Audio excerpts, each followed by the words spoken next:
I'm James Bamford. I'm a writer. I've spent most of my career writing on intelligence and national security. I specialized in the NSA, the National Security Agency, from the very beginning. My name's Platon, and I'm a photographer.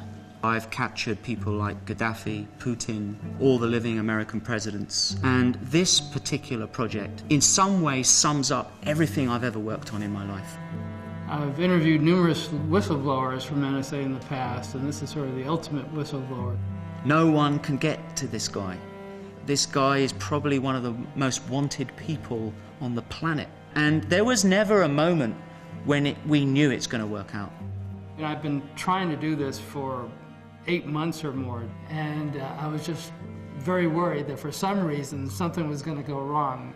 I remember just keep looking at my watch, and then suddenly there's the quietest tap on the door, and this small frame elegantly just seeps through the door. He shakes our hand and says, "Hi, I'm Ed."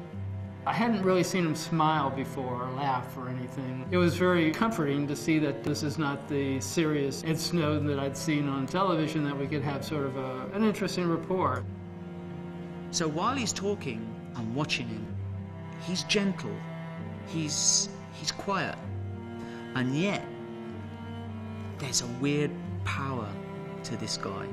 He feels so strongly about what he's doing. He's willing to go to prison. He's willing to work out some kind of a negotiated settlement. I mean, it was almost as though Ed Snowden was on this train that was out of control, and he was the only one sort of with the courage to pull the emergency brake in order to get that information to the American public. When Snowden was ready, and I said, "Look, I'm not here to impose anything on you, but I do have a few things that will help us tell a story." And he looked at the flag and he said, "I don't know. It's a bit risky, but that is pretty powerful." I didn't want to give the impression of cheap defiance. He seems to care deeply about what America is. One of the most striking things he said, not only do I believe in something, I believe in it enough that I'm willing to set my own life on fire and burn it to the ground. And I believe that because that's basically what he did. And now he's a man without a country, wondering about whether he's going to be arrested and put in jail for the rest of his life.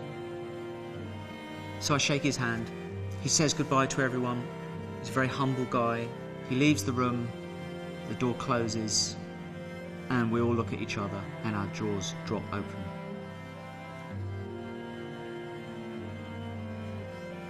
I spent, I think, more time with Ed Snowden than anybody else has spent. I think what it gave me was a better insight into Ed Snowden than people had seen before, and that insight was how dedicated and sincere he was.